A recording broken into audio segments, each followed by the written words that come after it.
धोखेबाज राजाऊ आवड़न बाज राजाऊ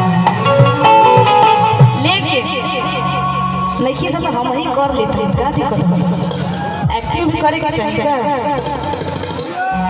एक औरत की शादी होता हां जब शादी हो रहल बा उनका पति घरे बैठा के गौना करा के चल जाता रे परदेश का बाबा लोग जाना कमाए नु तबे ना औरत के खर्चा पानी जन बाटे वो सब पूरा होई रंजीत भैया औरत बड़ा भाव में कहता रे कि छोड़े गवना हरे में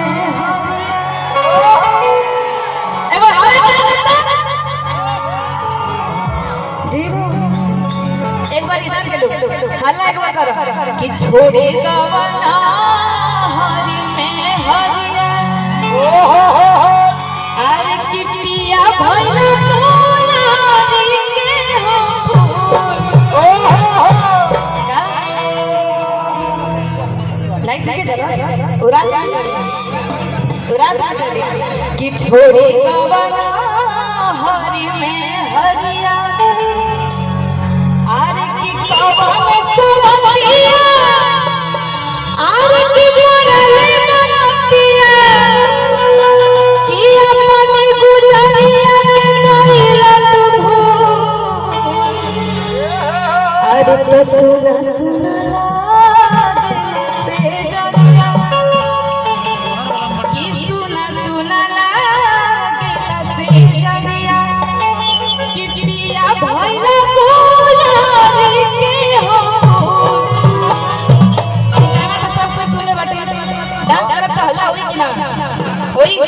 पक्का कि छोड़े गवना हरि में हरिया छोड़े गवना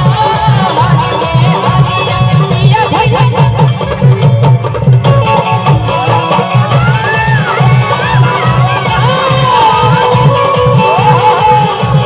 छोड़े गवना हरि में हरिया अरे कवन सवतिया रे नमतिया कवन सवतिया रे नमतिया अपने गुजरे के कहिला तू कि सुना लागला से डरिया सुना लागला से डरिया पिया भइला फूला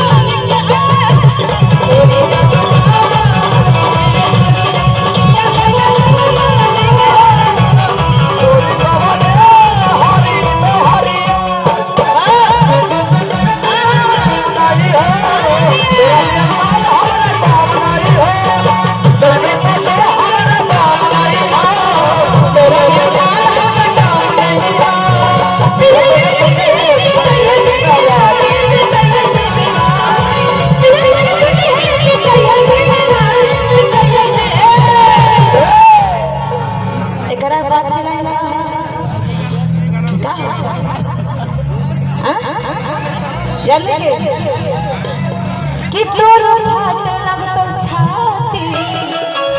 अरे साथी कल तो आयाती रे साथी बनाए तो बराती थोड़ी बावटे हारी थोड़ी बावटे हारी अतने बात जब औरत के सुना ताड़े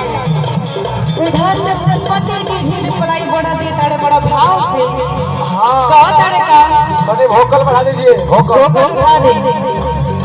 अरे की दूरिया बना दे मजबूरिया भैया बड़ा मेन वक्त पे आइला रिदम लोग गले पैसा हम मिल बहुत धन्यवाद की दूरिया बना रे मजबूरिया